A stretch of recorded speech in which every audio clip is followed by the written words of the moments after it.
My name's Emily. For 13 years, my family believed I stole money and disappeared. They cut me off completely. The truth was simpler and darker. I didn't leave. I was pushed out. If you've ever been blamed for something you didn't do, you already know how this feels. The phone rang just before lunch. An unfamiliar number. "Emily," my mother said. Her voice was sharp, already decided. "Where have you been?" Something tightened before I could answer. "What's wrong?" "Don't pretend," she snapped. "Your sister says you took money from the house and ran. Do you have any idea what you've done?" The accusation landed fully formed. "I didn't take anything," I said. "I haven't even been home." "It's too late for that," she cut in. "You've done enough damage. We're done with you." My grip tightened around the phone. "Mom, this isn't real. I didn't—" "You think your sister would lie?" Her voice rose. "She knows what you did. You left us with nothing." Silence followed. "Not hers, mine." "You're a burden," she said finally. "I can't deal with you anymore." The line went dead. The phone stayed against my ear longer than it needed to. No explanation had been allowed, no defense offered, just removal. The doorbell rang. A plain brown package waited outside. Inside were documents, legal ones. They weren't asking questions, they were asking for signatures. My share of the family assets, already organized for transfer. That was when it became clear. The fallout didn't stop with my mother. The next day, a message came from my cousin Rachel. "You need to stop this. The family is falling apart because of you." It landed harder than expected. Rachel had always been steady, someone I trusted to pause before choosing sides. This time, she hadn't paused at all. The calls kept coming after that. My mother's voice grew harsher with each one. "What did you do to us? How could you let this happen?" There were no questions meant to be answered, just accusations repeated until they sounded settled. I stopped picking up. The phone stayed lit anyway, vibrating across the table, each alert another reminder that I'd been recast as the problem. Work offered no refuge. I showed up, sat at my desk, answered what I could. The rest blurred. My boss called me in twice, asked if everything was all right. I said it was personal. That part was true. The rest stayed unsaid. Even simple tasks dragged. Numbers refused to line up. Emails stacked faster than I could clear them. Focus slipped, then disappeared. Lisa called that night. "Em," she said, careful. "You've gone quiet. What's happening?" The words came out before I could manage them. "They think I stole from them. Natalie's telling everyone I did. Mom won't listen. None of them will." Lisa didn't interrupt. She never rushed to fix things. "You don't need answers yet," she said, "but you can't let them bury you under their version of this." Her certainty steadied something. Not enough to solve anything. Enough to stay upright. "You know what's true," she added. "Don't let them rewrite it." Sleep didn't come easily after that. Thoughts kept circling the same points. Natalie's certainty, my mother's finality, the speed at which everyone else had followed. The next morning, an email cut through everything else. A bank notification. I opened it and froze. A large withdrawal. The exact amount Natalie had accused me of taking. Same date, same account. I hadn't been anywhere near the house that day. The detail that mattered most sat quietly beneath the transaction line. Access method confirmed. Someone with authorization. Someone who knew the account well. I hadn't taken anything. Someone else had. The screen stayed open while the pieces shifted. This wasn't a misunderstanding. It was deliberate. And it went deeper than a single accusation. Lisa had been right. Standing still wasn't an option anymore. The letter arrived 2 days later. I nearly set it aside, assuming it was just another weight I didn't need. The handwriting stopped me. Aunt Carol, a name I hadn't seen in years. Inside were bank statements, older ones, clean copies. Several transactions circled in pen. The amounts matched. A breath caught halfway through my chest. The withdrawals hadn't come from me. They came from Natalie. The chair took my weight as the realization settled. I didn't understand how Carol had obtained these records or why she'd waited until now. None of that mattered yet. What mattered was simple. The story I'd been accused of living was false, and someone had known. The phone rang before the thought could go any further. "Emily," my mother said, clipped and impatient, "we need to talk about the damage you've caused." "What damage?" The question came out steadier than expected. "You vanished. Money went missing. You left us to deal with it," she said. "And now lawyers are involved. You need to take responsibility." "I didn't take anything." "Don't lie to me again," she snapped. "Your sister has been holding this family together while you've been tearing it apart. You don't get to walk back in like nothing happened." The pattern was familiar. Facts didn't matter. Roles did. The call ended before another word could land. A message followed immediately. Legal language this time. Formal. Final. The phone went face down. The papers from Carol stayed spread across the table. Numbers didn't argue. Dates didn't shift. They waited. Late afternoon brought a knock. 2 officers stood in the hallway, posture careful but fixed. "Emily Harper?" one asked. A nod answered. "We need to speak with you regarding missing funds from a family account," he said. "You're listed as a person of interest." Cold settled in fast. "I didn't take anything," I said. "I wasn't even there." "We'll need to verify that," he replied, holding out a document. "We also need any information you have related to the transactions." The statements on the table caught his attention. Not suspicion, interest. "These came from my aunt," I said. "They show who withdrew the money." He didn't comment, just noted it. After they left, the apartment felt smaller, the kind of small that presses inward. Hours passed with the papers spread out again. Dates lined up. Access points overlapped. The account allowed more than one person. That much was clear. What wasn't clear was intent, or motive, or how long this had been unfolding without me noticing. Waiting wasn't going to fix that. The phone came back up. Lisa answered on the second ring. "It's getting worse," I said. "But I have proof. I just don't know how far this goes yet." "I'm here," she said. No advice, no urgency, just presence. The same bank statement lay open for hours, its numbers refusing to blur. Large withdrawals, clean dates, all matching the period I'd been gone. One detail finally surfaced. The transactions weren't just authorized. They were linked directly to Natalie. Cold settled fast. The pattern had been there the entire time. I'd missed it because I'd never thought to look that way. Everything aligned now, too neatly to dismiss. Still, one question wouldn't let go. If the proof existed, why had no one mentioned it? The papers moved to the living room table, spread out again as if distance might clarify something. A thought followed. Maybe showing this would change things. Maybe facts would finally matter. The phone rang before that hope could finish forming. My mother didn't wait. "I've tried to understand why you're doing this," she said, "but you're not dragging us down with you anymore." "I didn't do anything," I said. "I didn't take the money." The response came sharp. "You're just trying to blame Natalie now. You caused this. You left. You stole. And now you want sympathy? You have to listen." "You've already done enough," she cut in. "She's the one holding this family together. I'm standing by her." The line went dead. The phone stayed in my hand longer than necessary. No explanation would ever land there. The decision had already been made, and it had nothing to do with truth. Thoughts spiraled tighter after that. Proof sat inches away, undeniable on paper, useless in practice. Natalie had shaped the story early. Everyone else had stepped into it without question. The doorbell broke the loop. Another envelope waited on the floor. Thicker this time, heavier.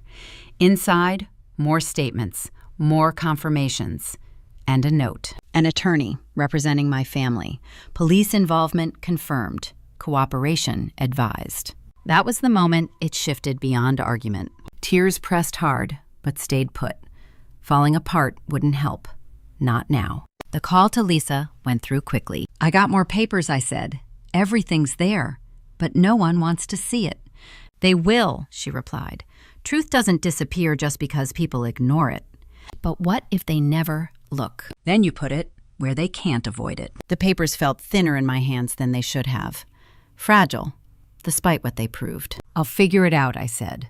"I have to." The call ended. The room stayed still. Backing down wasn't an option anymore. Whatever came next would need to be louder than denial.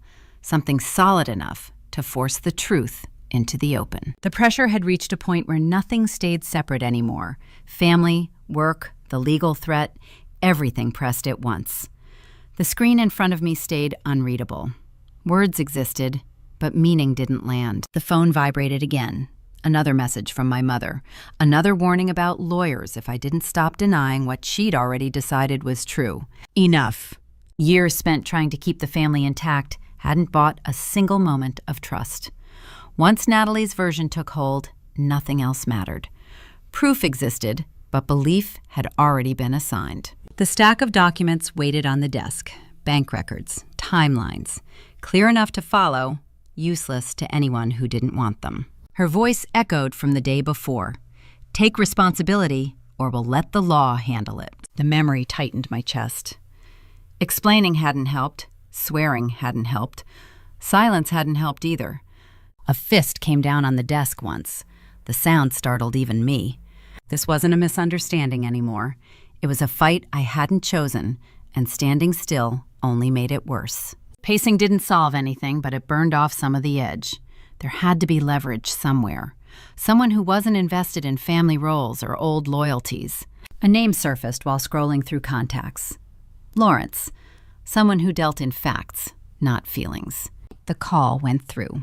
Emily, his surprise was obvious. What's going on? I need help, I said.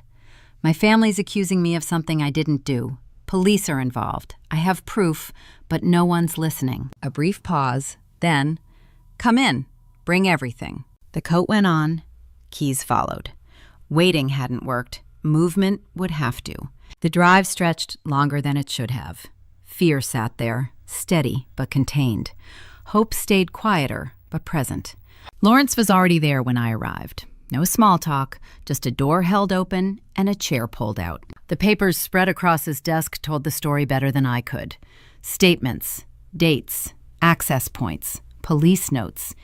He didn't interrupt, just tracked the details. Finally, he leaned back. You weren't wrong to be concerned, he said. This can go somewhere, but it won't stay contained. I figured. If we move forward, it gets formal. Court filings, pushback, fallout. The choice settled quickly. I'm not backing down. A folder slid across the desk, structured, labeled, solid. Then we start here, he said. Walking out, the weight hadn't lifted, but it had shifted. There was direction now, a path that didn't depend on being believed, only on being precise. This wasn't the end of anything. It was the point where standing still stopped being an option. The call came without warning. Erica's name hadn't appeared on my screen in years, not since college, not since everything fractured. Emily, she said, cautious, like every word carried risk. I need to tell you something about your sister. My spine straightened. About Natalie? A pause. Then, quieter. She's been lying. To you. To everyone. And it goes further than you think. The counter pressed against my palm as I leaned into it. What are you saying? That real estate deal from a few years back, the one tied to your mom's inheritance? Erica hesitated. Natalie used that money to cover her own debts. When things started closing in, she redirected the blame, made it look like you took it. The room tilted. She's been positioning herself as the one holding everything together, Erica continued. Every time questions came up, your name absorbed them. Blood drained fast. Why didn't anyone say anything? Because she controlled the story early, Erica said, and people stopped questioning it. The call ended shortly after. No dramatic goodbye, just silence where certainty used to sit. Pacing took over. The pieces rearranged themselves quickly now. The timing, the accusations, the speed at which blame had settled on me. It hadn't been chaos. It had been design. Documents came off the table, one by one. Bank statements, property records, emails. Patterns emerged once I stopped looking at them the way they'd been handed to me. The doorbell interrupted the process. Another package waited outside, heavier than the last. Inside, an affidavit, notarized, precise. Transaction confirmations attached. Natalie's name tied cleanly to every movement of money she'd sworn she never touched. This wasn't suggestion. It wasn't interpretation. It was record. The phone came back up. Lawrence answered quickly. I have proof, I said. Not just bank statements, a sworn affidavit. Everything traces back to Natalie. He exhaled once.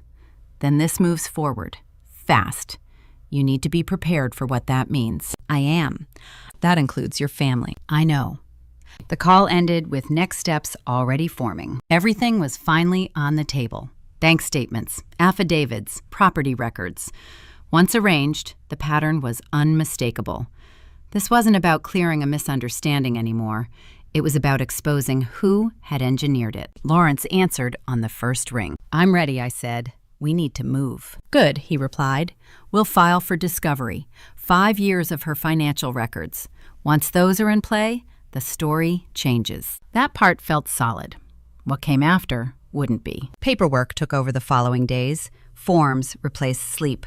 Phone calls interrupted meals. Each step forward brought resistance, another accusation from family, another reminder from investigators that suspicion hadn't lifted yet. One night, my mother called. Your sister is falling apart, she said. You need to stop this. Stop what? This, she said sharply. You're hurting her. Come home. Talk to her. Fix it. Silence held before answering. You're still protecting her. That's not fair, she snapped. I just don't want this family destroyed. This family was destroyed by lies, I said. I didn't steal anything. A pause followed, longer than usual. I don't know who to believe anymore, she said. That was the truth. And it told me everything I needed to know.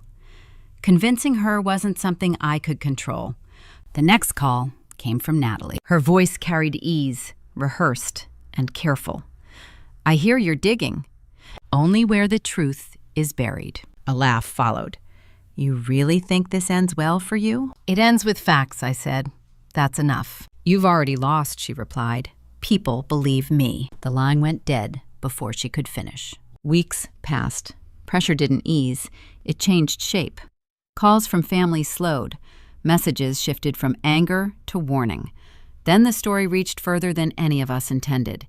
Media picked it up. Names surfaced. Context vanished. Reporters wanted spectacle, not accuracy. Old acquaintances reached out with curiosity disguised as concern. None of it mattered. Another meeting with Lawrence followed. This time, I didn't ask what came next. We move now, I said. He studied me for a moment, then nodded. All right, then we move. Plans took shape quickly after that. Formal, public, unavoidable. This wasn't about winning sympathy or repairing what had already broken. It was about reclaiming control over my name, my record, my future. The cost was no longer the question. The direction was set. The hearing was scheduled, evidence filed. The story no longer belonged to rumor or family argument. Natalie had to answer for what she'd done. Diverted money, reshaped the narrative, let the blame settle on me while she stayed protected. My mother didn't defend her the way she once had. Not fully. Understanding came slowly, unevenly, but it came. What she did with it was her own burden. Public attention followed, loud and persistent. Natalie tried to soften the damage with statements about pressure and confusion. The performance didn't hold. Too many records contradicted her. Too many timelines refused to bend. I stayed out of it. This wasn't about correcting her anymore. It was about stepping away from what had already broken. Forgiveness never entered the equation. Not for Natalie. Not for the choices my mother made when certainty mattered most. Whatever version of family I'd tried to preserve no longer existed. Boxes lined the floor again. This time, packing wasn't an escape. It was a boundary. A message from my mother came through. I read it once, then deleted it. Lisa answered when I called. I'm leaving, I said. Not running, just done. I know, she replied, and you won't be alone. That was enough. The new place felt unfamiliar in a way that didn't demand explanation. Work filled the days, focus returned. New faces came without history attached. Time went into things that didn't ask me to justify myself. Volunteering became one of them. Kids who carried damage quietly, the way I once had. Showing up for them didn't require backstory, just consistency. The past still surfaced sometimes. It always does. Not as a pull, more like a pressure that faded once acknowledged. No apology followed. None was owed. Standing up for myself hadn't fixed everything. It had clarified what was no longer mine to carry. The world felt wider than it had in years. Not easier, just honest. And that was enough to keep going.